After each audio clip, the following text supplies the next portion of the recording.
A bridge collapses in the middle of the night, and when it falls, it does not just block a road.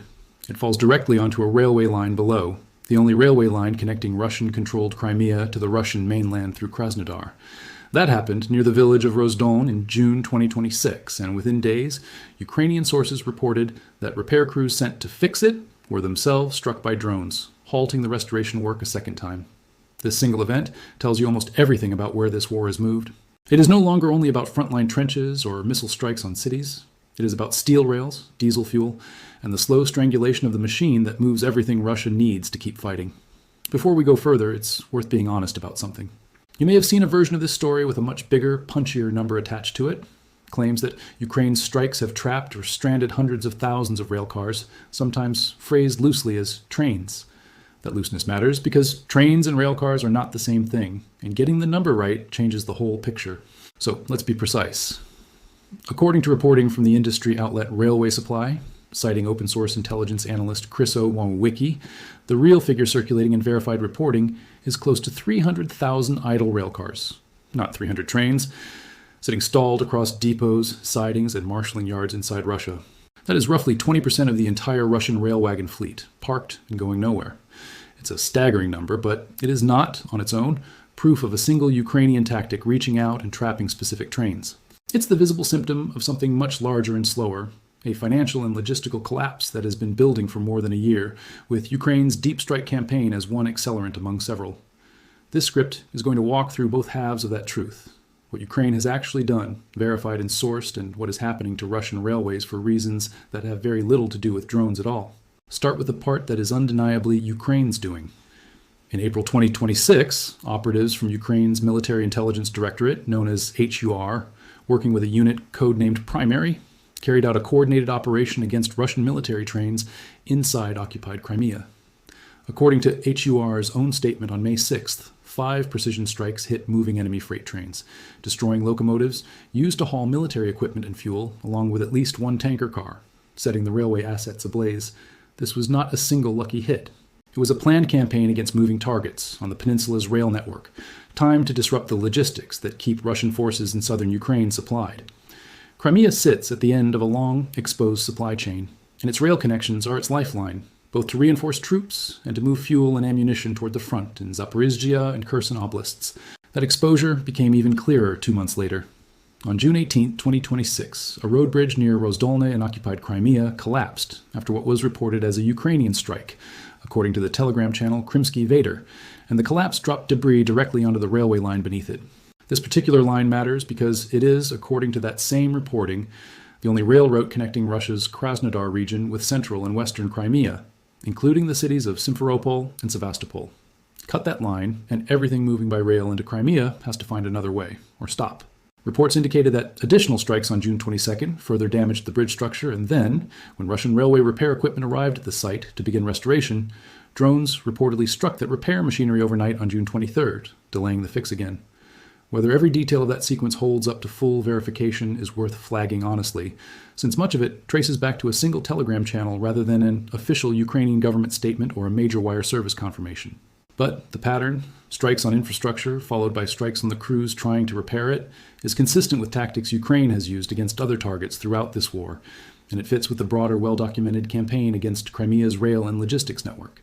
Now zoom out from Crimea to the rest of Russia, because this is where the story gets genuinely large, and where the trapped trains narrative starts to blend 2 very different phenomena into one. Russian Railways, known by its Russian initials RZD, is in the deepest financial crisis it has faced in at least 16 years. According to the Jamestown Foundation, citing Russian financial newspaper Nezavisimaya Gazeta, RZD's debt surged to nearly 4 trillion rubles, or about $52 billion, by early 2026. Other outlets place the figures slightly differently depending on the exchange rate and reporting date. United 24. Media, a platform connected to the Ukrainian government's fundraising initiative, reported the debt at around $45 billion in January 2026, while the Moscow Times, an independent Russian outlet operating in exile, put total debt at close to $51.2 billion by mid-2026, after the company borrowed an additional $10.2 billion in new debt during the year alone.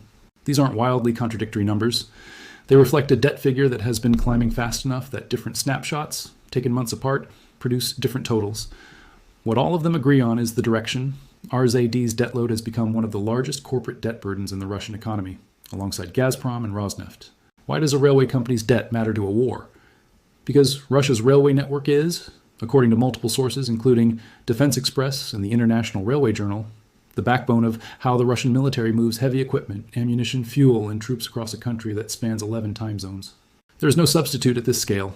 Trucks cannot replace what rail does for moving tanks, artillery systems, or bulk fuel across thousands of kilometers.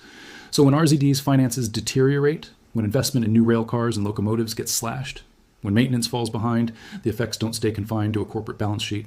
They ripple into military logistics, and the cuts have been severe. According to the International Railway Journal, RZD's 2026 investment program was reduced by 20% compared to 2025, down to roughly $9 billion, with the earlier 2025 program having already been cut by a quarter from 2024 levels. Alexander Polikarpov, a partner and co-founder of the Rolling Stock Agency, a Moscow-based think tank, told the Railway Journal that under these financial constraints, RZD will only purchase new rolling stock in the minimum quantities necessary to maintain operations, a forecast, he said, could hit Russian wagon manufacturers hard. The company requested 200 billion rubles, about $2.6 billion, in emergency assistance from Russia's National Wealth Fund late last year. According to the Moscow Times, that request was rejected by the government. In response, RZD moved some employees to part-time schedules and announced plans, confirmed by CEO Oleg Belozerov, to cut about 15% of its central administrative workforce, roughly 6,000 jobs, starting in 2026. At the same time, freight volumes, RZD's core revenue source, have been collapsing. The Moscow Times reported that 2025 freight volumes fell by 9.4%, part of a cumulative decline of more than 15% since Russia's full-scale invasion of Ukraine began.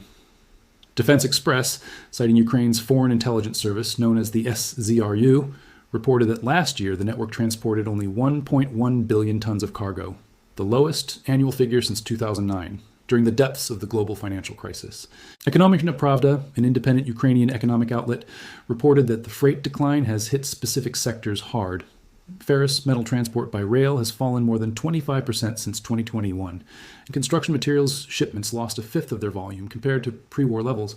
That outlet's analysis framed the empty freight cars as a more honest indicator of Russia's economic health than official GDP figures, which by the first 2 months of 2026 had officially turned negative, recording a 1.8% contraction, according to the same reporting. This is where the 300,000 idle wagons figure comes back into focus, and where it's important to separate causes carefully rather than crediting one single tactic. Railway Supply's reporting, based on the Chris O. Wiki investigation, describes those idle wagons, about 20% of RZD's entire fleet, as clogging tracks, depots, and marshalling yards, with entire freight trains abandoned for months at a time. The causes listed in that reporting are structural: declining freight volumes, locomotive shortages, and workforce attrition so severe that some RZD divisions are reportedly operating with up to 60% fewer staff than required. Since RZD moves 47% of all Russian cargo, and 87% if you exclude pipeline transport, its instability doesn't just hurt the company. It hurts the entire economy that depends on moving goods across a landmass this size. Now bring Ukraine's deep strike campaign back into this picture, because it is a real and measurable contributor to the crisis, just not in the simplified way a headline number suggests. Since mid-2025, Ukraine has run a sustained campaign of long-range drone strikes against Russian oil refineries.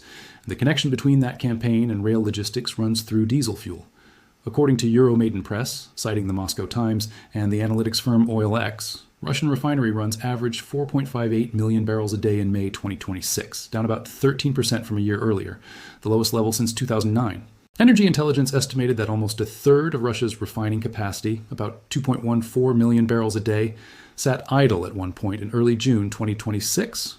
Ukraine's drones hit Russian refineries at least 16 times in May alone, according to that same reporting, striking 8 of the country's 10 largest refineries. Reuters and RFE-RL both documented the resulting fuel shortages spreading well beyond the war zone, reaching more than 25 Russian regions, and by mid-June, reaching Moscow and St. Petersburg themselves, with filling station limits, gasoline rationing, and diesel shortages affecting farmers during harvest season. That diesel shortage matters for rail in a very direct way. Locomotives, particularly older diesel units, still used across large parts of the network, along with the trucks that move goods to and from rail terminals, all depend on the same fuel that is now rationed. Odessa Journal reported that Russia's 2026 grain harvest was being hit by diesel shortages tied directly to the refinery strikes, with a regional agricultural company employee in Sverdlovsk region telling Forbes that they had fuel reserves for only a month, with no clarity on what would happen after that. In Crimea, specifically, described by one industry representative to Odessa Journal as the epicenter of the fuel crisis, agricultural machinery was reported to be simply standing idle. When you can't move diesel to power trucks and machinery, and refineries themselves are running at reduced capacity, the knock-on effect on a rail network that also needs fuel, that also needs functioning industrial supply chains, feeding it cargo, is real, even if it is indirect. Russia's own energy minister, Sergei Tsivilev, acknowledged this dynamic publicly, stating that the ministry was working with Russian railways specifically to ensure that fuel tankers from producing regions could be moved quickly to regions with the highest demand, which is itself an admission that rail logistics and the refinery crisis are now tangled together at the level of government crisis management. So here's the honest, unglamorous version of the rail killer story. Ukraine's deep strikes are real, verified by named sources and geographically specific. Military freight trains destroyed in Crimea by HUR's primary unit in April 2026, a critical rail bridge into Crimea knocked out in June 2026, and a much broader campaign against the refineries that fuel both the military and the railway itself. But the headline claim of trapping 300 trains doesn't match anything in named, checkable reporting. What does match the reporting is a Russian railway system buckling under nearly 4 trillion rubles of debt, a freight collapse driven mostly by sanctions, war spending distortions, and a shrinking civilian economy, and roughly 300,000 idle railcars sitting as physical evidence of that collapse, with Ukraine's strike campaign acting as one accelerant layered on top of deeper structural rot, rather than the single cause of it. It's worth adding some historical grounding here, too, because Russian and Ukrainian railways have been targets in this war since almost the very beginning, and this isn't a new front that opened only in 2026. On April 8, 2022, a Russian missile strike hit the railway station in Kramatorsk in Donetsk Oblast, killing at least 63 people, including 9 children, and injuring more than 150 others, as thousands of civilians were trying to evacuate using the trains still running through that station. That attack, confirmed by extensive reporting at the time, set an early precedent. Railways in this war have never been neutral infrastructure. They have been targeted, fought over, and weaponized by both sides from the opening months of the full-scale invasion. And Russia's targeting of Ukraine's own rail network has, if anything, intensified in 2026, running in parallel to everything happening on the Russian side. According to RFE-RL, over 220 Russian strikes on Ukrainian railway infrastructure were recorded in just a 2-month period around October 2025, with former Ukrainian infrastructure minister Volodymyr Omelyan telling RFE-RL's Ukrainian service that Russia's intent is straightforward: to paralyze Ukrainian logistics, since a significant portion of cargo moving through the country, including military cargo, uses rail transport. On October 4th, 2025, a Russian drone strike hit a railway station in Shostka in Sumy Oblast, killing at least 1 person and injuring around 30 others, according to Al Jazeera and Euronews. President Volodymyr Zelensky called that particular strike savage in a public statement. Ukraine's Deputy Prime Minister and Reconstruction Minister Oleksiy Kuleba said Russia struck 2 passenger trains in quick succession that day, a local service first and then a second train bound for Kiev, with a second drone hitting while evacuation of the first was still underway. That campaign against Ukrainian rail has continued well into 2026. Euromaidan Press reported that Russia has destroyed or damaged more than 200 Ukrainian locomotives since the start of the year alone, a toll that roughly matches the entire previous 15 months combined. Ukraine's Deputy Prime Minister Kuleba described the toll as including locomotives damaged in strikes in early July, and stated plainly that Russia has, in his words, chosen Ukraine's logistics to deprive the country either of access to its ports, to Donetsk Oblast, or to frontline supply lines. Since the start of the full-scale war, according to Ukrzaliznytsia, figures cited by Euromaidan Press, roughly 17,300 railway infrastructure sites and rail vehicles have been struck, with about 7,300 damaged and nearly 9,900 destroyed outright. Ukraine's national railway operator, Ukrzaliznytsia, has responded by trying to protect its own workforce under fire. The company has rolled out more than 800 modular mobile shelters at railway junctions, technical facilities, and depots since April 2026, built specifically to protect staff who often remain on duty during air raid alerts to keep trains running at all. In one documented case in Kharkiv Oblast, a train conductor survived a strike because she had reached one of these newly installed shelters just before the passenger carriage she had been working in was destroyed.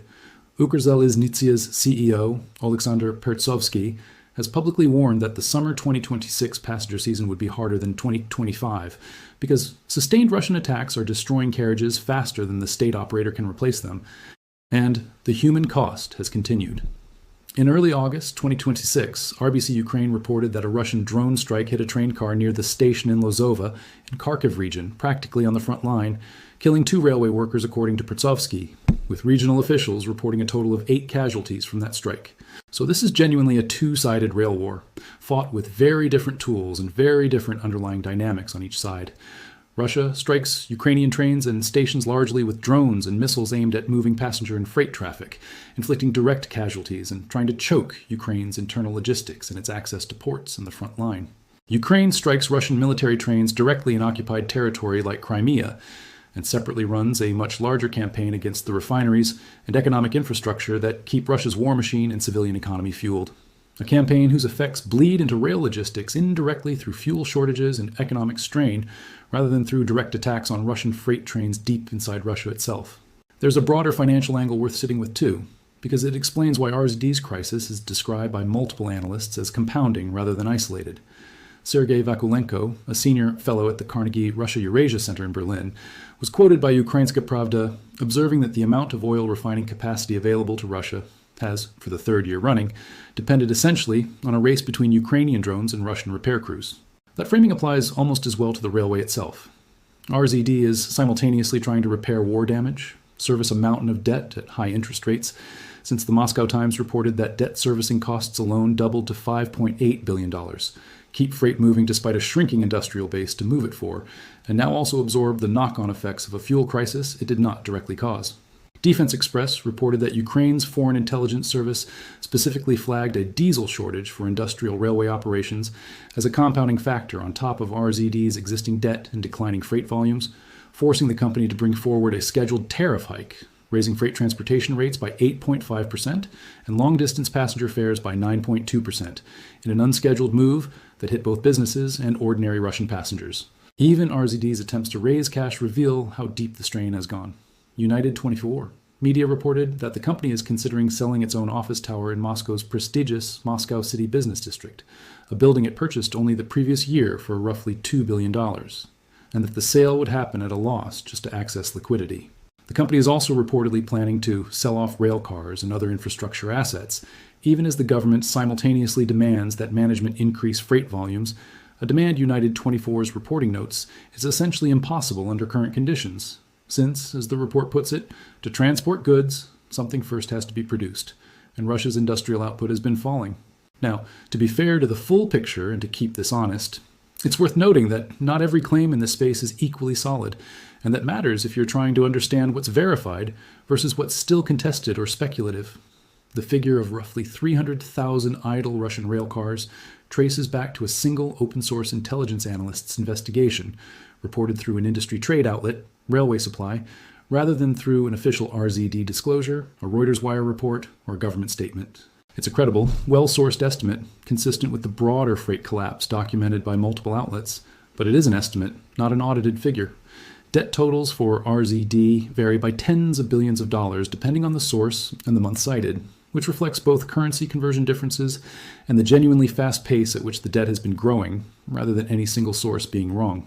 And some of the most specific tactical claims about the Crimea bridge strikes, particularly the detail about drones targeting Russian repair equipment on the night of June 23rd, trace primarily to a single telegram channel, Krimskaya Veter, rather than to Ukraine's Ministry of Defense or a major international wire service, so that specific sequence of events should be read as reported, but not independently confirmed at the same level as the HUR-attributed strikes on Crimean military trains, which came with an on-the-record statement from Ukraine's own intelligence directorate.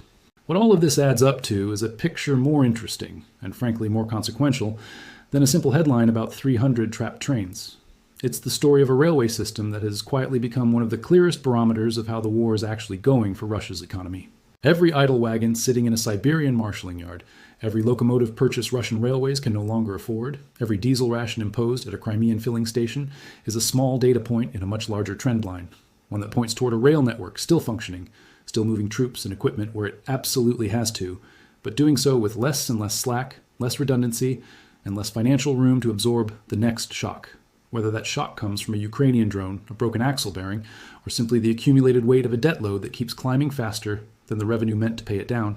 To be clear about the sources behind everything in this script, the Crimea rail strikes trace to Ukraine's HUR Intelligence Directorate, and reporting from United 24 Media and the Telegram channel Krimsky Vetter, with the bridge repair strike detail noted as less independently verified than the confirmed HUR operation.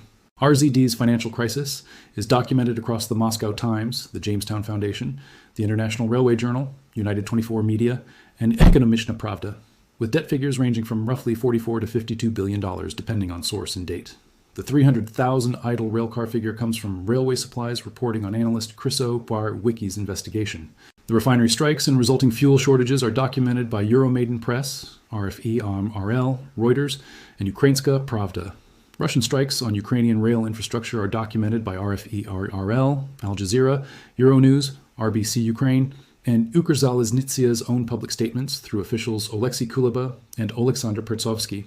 The Kramatorsk station attack is a matter of extensive, long-confirmed historical record from 2022. There's also a wider ripple effect worth understanding, because the railway crisis and the refinery campaign don't stay contained inside Russia's borders. Al Jazeera reported that Russia's Ministry of Defense claimed its forces struck a railway station at the Ukrainian Danube port of Izmail, alleging the station was being used to load, store, and transport military cargo and fuel for Ukraine's armed forces, a claim carried by Russian state news agency TASS that has not been independently verified by Western outlets and should be read as a Russian government claim rather than a confirmed fact. The same report noted Russian forces also claimed to have struck 2 tugboats near Mykolaiv that Moscow said were escorting cargo vessels carrying weapons, another claim from the Russian side alone. On the other side of that exchange, the report noted a Ukrainian drone strike triggered a fire at Ust-Luga, a major Baltic sea oil export terminal in Russia's Leningrad region, with the regional governor, Alexander Drozdenko, confirming the fire was brought under control with no casualties, and stating that more than 50 drones were shot down overnight in the region surrounding St. Petersburg. Ust-Luga matters here because it is one of Russia's key crude and refined product export points, and repeated pressure on that terminal adds yet another node to the same broader campaign against Russian energy and logistics infrastructure that includes the refinery strikes already discussed. Grain exports offer another lens on how deeply this rail and fuel crisis reaches into the ordinary Russian economy, beyond anything directly military. Odessa Journal reported that in Rostov region, which produces around 10 million tons of grain annually, farmers were already warning of possible harvest losses of up to 15% because of diesel shortages tied to the refinery strikes, according to Vladimir Poklat, director of management consulting at the Delovoy Profile Group. Following strikes on all of Russia's top 10 largest refineries over a recent 2-month stretch, diesel fuel production fell by nearly 40% nationwide, with refinery utilization dropping to its lowest level since the early 2000s. That is not a rail statistic directly, but it illustrates the same underlying mechanism driving the idle wagon crisis. When fuel becomes scarce and industrial and agricultural output falls, there is simply less cargo for the railway to carry, which compounds the freight collapse that was already underway for financial reasons, tied to sanctions, high interest rates, and the diversion of resources toward the war effort. It's also worth placing today's numbers against the earlier stages of the same campaign, because the scale has clearly grown over time rather than appearing overnight. Back in March 2024, S&P Global Commodity Insights documented an earlier wave of Ukrainian drone strikes that, within less than a week, took more than 600,000 barrels a day of Russian refining capacity offline, hitting major plants including the Syzran, Slavyansk, Ryazan, and Norsy refineries. At that stage, analysts were already noting that Ukrainian drones could strike targets more than 1,000 kilometers inside Russian territory. By 2025 and into 2026, reporting from The Insider describes that campaign evolving further, with attacks repeating on the same facilities, sometimes catching repair work mid-cycle. At the Syzran refinery specifically, The Insider reported that a February 18th strike damaged a key processing unit, and that by March 4th, when repairs were nearly complete, a second drone strike hit the same facility again, effectively resetting the repair timeline. Visual evidence analyzed in that reporting suggests Ukraine has been widely deploying Firepoint FP-1 drones, capable of carrying warheads up to 120 kilograms and reaching targets some 1,500 kilometers away, with these drones estimated to account for around 60% of Ukraine's long-range strikes inside Russian territory. This steady escalation, from 600,000 barrels a day offline in 2024 to nearly a third of national refining capacity idle at points in 2026, according to Energy Intelligence's estimate cited by Euromaidan Press, is the real trajectory behind the fuel and rail pressure described throughout this script, not a single dramatic event, but a grinding, repeated campaign. The Kremlin's own policy responses add further confirmation of how seriously Moscow is treating this pressure, even while government spokesman Dmitry Peskov has publicly denied that a crisis exists, according to Euromaidan Press's reporting. Euronews reported that the Kremlin extended its existing ban on petrol exports through the end of 2025 and imposed a similar ban on diesel exports for non-producing companies, while allowing the sale of fuel that does not meet Russia's normal environmental standards, and discussing a temporary return of a lower-grade petrol formulation, Euro 2, that had been banned since 2013. Ukrainska Pravda reported that Russia has also turned to importing petrol from India to help cover the shortfall, while drawing down strategic reserves and racing to bring damaged refineries back online. Energy Minister Sergei Tsivilev's own public acknowledgement cited earlier that his ministry is coordinating directly with Russian railways to move fuel tankers to high-demand regions is itself a rare admission from a senior Russian official that the energy crisis and the rail system are now operationally linked in the government's own crisis response, not just in outside analysis. There's one more piece of context that helps explain why Crimea's rail link became such a priority target for Ukraine in the first place, and it goes back before this current wave of strikes. The Kerch Strait Bridge, the direct road and rail link Russia built after annexing Crimea in 2014, has itself been struck multiple times since the full-scale invasion began, including a major explosion in October 2022 and further damage in 2023. Those earlier attacks on the bridge itself are well documented and already established fact, and they are part of why Russia has had to lean so heavily on the alternative land route through Krasnodar and Rozdolne that came under pressure in June 2026. In other words, the Rozdolne bridge and rail line were never just one target among many. They represented a backup route that Russia needed precisely because the more direct Kerch crossing had already proven vulnerable years earlier. When Ukraine struck the Rozdolne line, it wasn't opening a new front against Crimea's logistics. It was closing off one of the last redundant paths still available after the primary route had already been degraded. It's also worth understanding what military cargo by rail actually looks like in practice, because it explains why locomotives themselves, not just tracks or bridges, have become such a specific target on both sides of this war. A single freight train can move dozens of tanks or armored vehicles, along with the fuel and ammunition needed to support them, in a single journey that would otherwise require hundreds of truck trips across contested or heavily monitored roads. That efficiency is exactly why both Russia and Ukraine have shifted from occasionally hitting rail infrastructure early in the war to running sustained, repeated campaigns against it now. A single strike on a bridge or a depot can be repaired in weeks. A sustained campaign that destroys the locomotives themselves, which take far longer to manufacture and replace than track or catenary systems, does lasting damage to how much capacity a rail network actually has, regardless of how quickly the physical infrastructure gets patched up. That is precisely the logic behind Ukraine's strikes on moving Russian freight trains in Crimea, and it mirrors the logic behind Russia's own campaign of destroying more than 200 Ukrainian locomotives in 2026 alone. The staffing dimension of RZD's crisis deserves a closer look too, since it compounds everything already described, and helps explain why idle wagons remain idle even when there's cargo that could theoretically move. Railway Supplies reporting on the Criso Wiki investigation specifically noted that some RZD divisions are operating with up to 60% fewer staff than required, a shortage driven by a combination of wartime mobilization pulling workers into the military, wages that have failed to keep pace with inflation, since United 24 media reported that 2026 wage increases were set at just 0.1% against inflation running around 10%, and an exodus of skilled workers toward better paying sectors. United 24's reporting also noted that RZED is transferring some employees from Moscow to regions with lower pay levels as a cost-cutting measure, which is unlikely to help retention. When a company cannot staff its yards, cannot afford new locomotives, and is bleeding debt at record levels, wagons sit idle not because there's nothing to move, but because there aren't enough functioning locomotives, crews, or coordinated scheduling capacity to move them efficiently. That is the structural reality behind the 300,000 idle railcar figure. And it is a reality that would exist at a smaller scale, even without a single Ukrainian drone strike. So here's the real question worth sitting with. Is Ukraine's deep strike campaign against refineries and Crimean rail links a genuinely decisive blow against Russian military logistics? Or is it one contributing pressure on a system that was already collapsing under its own financial weight, sanctions, and a shrinking wartime economy? And on the other side of that same railway war, does Russia's own campaign against Ukrainian trains and stations actually succeed in paralyzing Ukraine's logistics? Or does Ukrzaliznitsia's ability to keep running trains under fire, shelters and all, prove that a determined civilian rail operator can absorb far more punishment than an attacking force expects? Those are open questions, and reasonable analysts disagree on the answers. What do you think is the more decisive front in this war right now, the trenches or the railways feeding them? Let me know what you make of it, and thanks for watching.